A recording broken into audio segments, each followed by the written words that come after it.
प्रणाम बड़े भैया। प्रणाम अनुजो।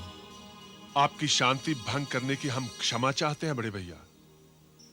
मैं जानता हूं कि आपकी चिंता का विषय क्या है।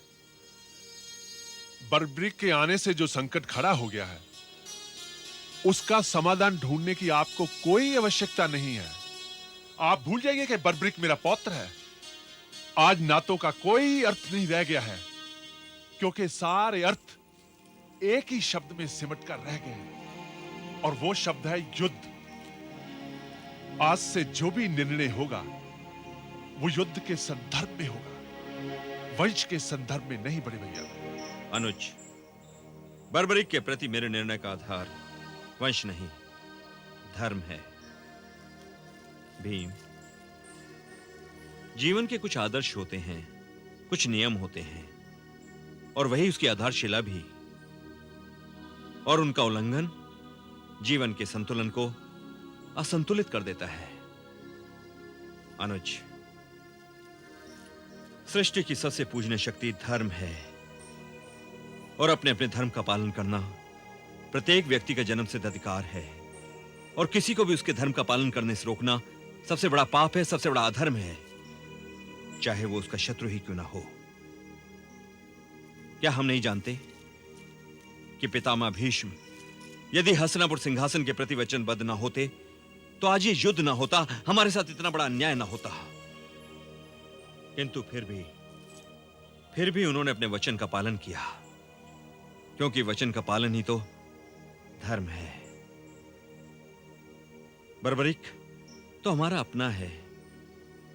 यदि वो वचनबद्ध है तो उसे रोका नहीं जा सकता। परंतु बड़े भैया, हमारे समक्ष एक ऐसा युद्ध है जिसने हमारे जीवन की प्रत्येक विचारधारा को अस्त व्यस्त कर दिया है। हम ये युद्ध नहीं लड़ना चाहते, परंतु लड़ने के लिए विवश है बड़े भैया। और जब ये युद्ध आरंभ होगा तो हमारे प्रतिद्वंदी हमारे अपने होंगे, हमारे भाई होंगे, हमारे सगे संबंधी होंगे, हमारे गुरु होंगे जिन्होंने हमारा मार्गदर्शन किया है, हमारे पूजनीय होंगे बड़े भैया। और आप नहीं जानते हैं कि मैं तो रातों को उठ उठ कर यह प्रार्थना करता हूं कि यह युद्ध ना हो, और यदि यह युद्ध हो तो पितामह भीष्म इसमें भाग ना ले रहे हो, क्योंकि पितामह तो मेरा आदर्श है, मेरा स्वप्न है। मैंने उनके पद चिन्हों पर अपना माथा टेक कर स्वयं को धन्य जाना है। मेरा बालपन उनकी शक्तिशाली भुजाओं में खेलकर युवा अवस्था में बढ़ा है।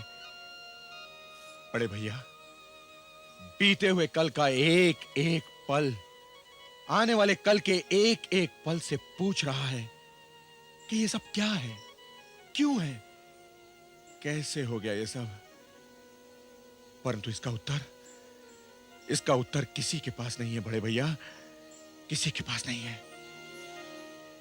मैं तो स्वयं यह समझ नहीं पा रहा हूं कि मैं इन हाथों से वो गांडीव कैसे उठाऊंगा जिन्होंने सदैव पितामह के चरण स्पर्श किए हैं।